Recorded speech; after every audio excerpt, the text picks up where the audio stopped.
I don't really remember when I first met the Schwa.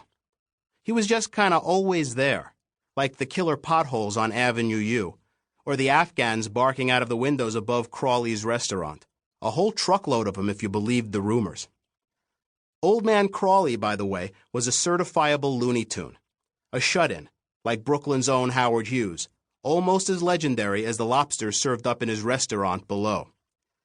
See, there was this staircase that went up from the restaurant to the residence on the second floor.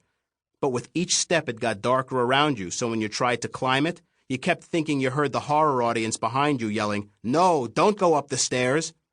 Because who but a moron would go up to search for Old Man Crawley, who had fingernails like Ginsu knives that could dice, slice, and julienne you, then serve you up in like 14,000 plastic dog bowls. Those bowls, by the way, would probably be made by my father, the vice executive vice president of product development for Pisher Plastic Products. If you're a guy, I'm sure you already know that their most famous product is that little plastic strainer at the bottom of urinals, and you probably still laugh every time you look down while taking a leak and see Pisher written in happy bold letters, like maybe it was to remind you why you were standing there. But what was I talking about? Oh yeah, the Schwa.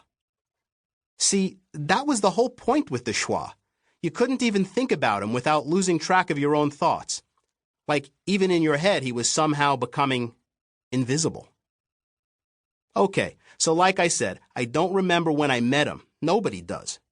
But I can tell you the first time I remembered actually noticing him. It was the day Manny Bullpucky jumped from the Marine Park Bridge. It was a Saturday, and my friends and I were bored as usual. I was hanging out with Howie Bogerton, whose one goal in life was not to have any goals in life, and Ira Goldfarb, who was a self-proclaimed cinematic genius.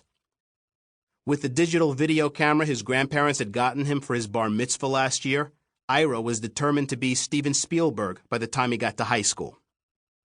As for Manny Bullpucky, we kind of dragged him along with us to various places we went. We had to drag him around on account of he was a dummy.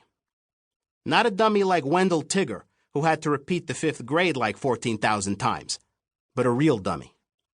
More snooty people might call him a mannequin, or even a prosthetic personage, because nobody calls things what they really are anymore.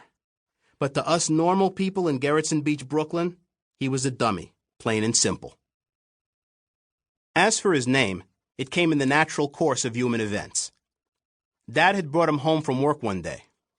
"Look at this guy," he says proudly, holding him up by the scruff of his neck. "He's made of a new ultra-high-grade lightweight plastic, completely unbreakable." My older brother Frank looks up from his dinner. "Bullpucky," he says, although I'm editing out the bad word here on account of my mother might read this and I don't like the taste of soap.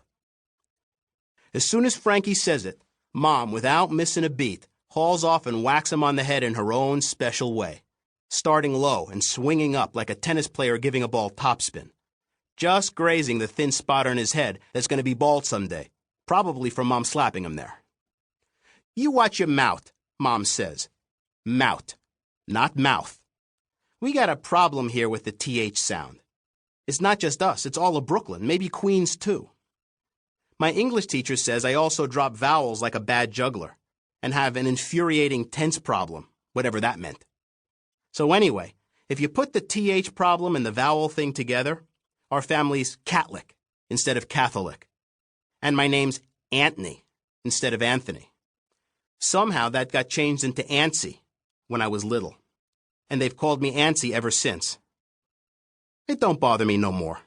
Used to, but, you know, you grow into your name. Anyway, Dad tosses me the dummy. "Here, take it," he says.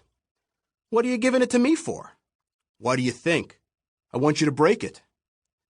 "I thought you said it was unbreakable." "Yeah, and you're the test, capiche?"